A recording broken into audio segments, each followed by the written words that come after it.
আজকে খুবই আনন্দিত এবং আমার যারা আগত যারা সেবা নিতে আসছেন এখান থেকে এই টেস্ট টিউব বেবি সেবা বা আইভিএফ যেটাকে বলা হয়, এই সেবায় আগত যারা কাপলরা স্বামী স্ত্রীরা এখানে আছেন যারা পজিটিভ হয়েছিল বিটা-ইসিজি আজকে থেকে 14 দিন আগে।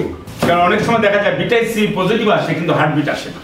আমরা গত 2-3 সাইকেল ধরে আমাদের সব রোগীদেরই বিটা-ইসিজি আসে, হার্টবিট সবারই পাই।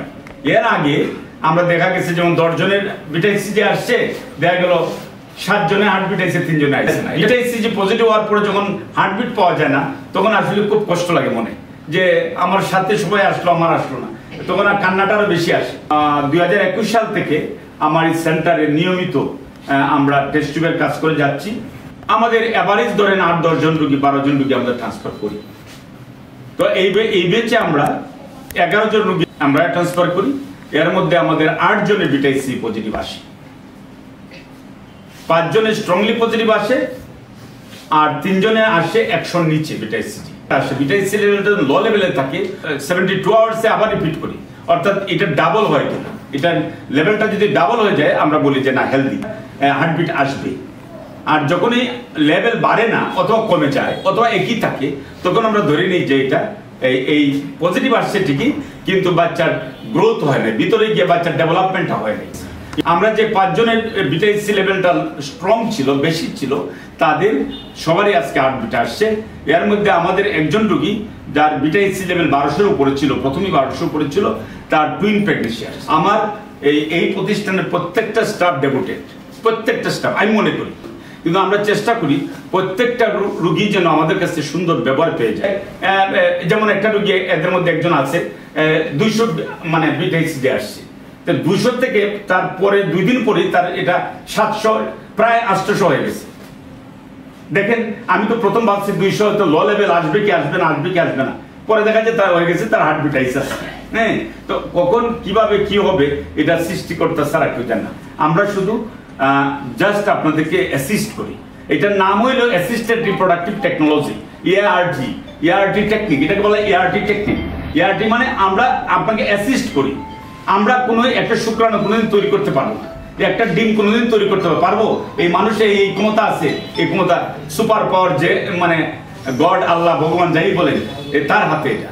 অতএব আমাদের হাতে এই ক্ষমতা নাই। আমরা শুধু আপনাদেরকে সাহায্য করব।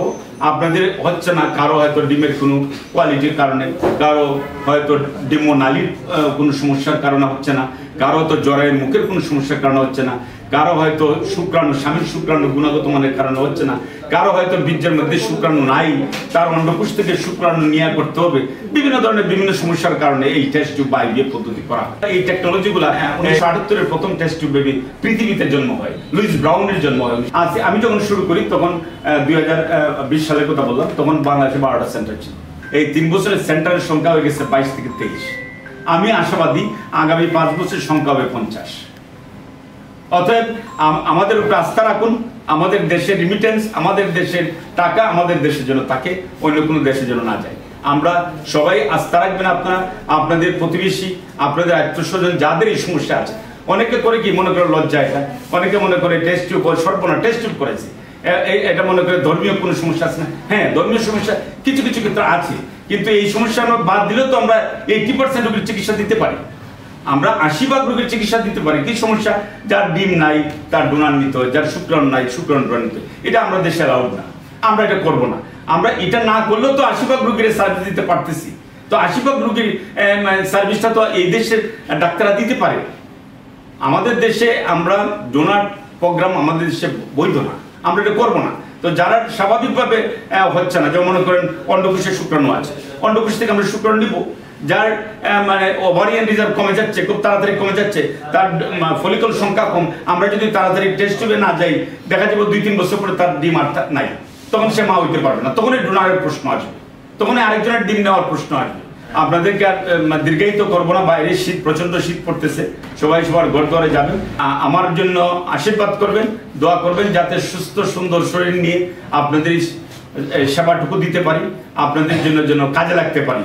এই আশা ব্যক্ত করে আমি আমার বক্তব্য শেষ করছি। ধন্যবাদ।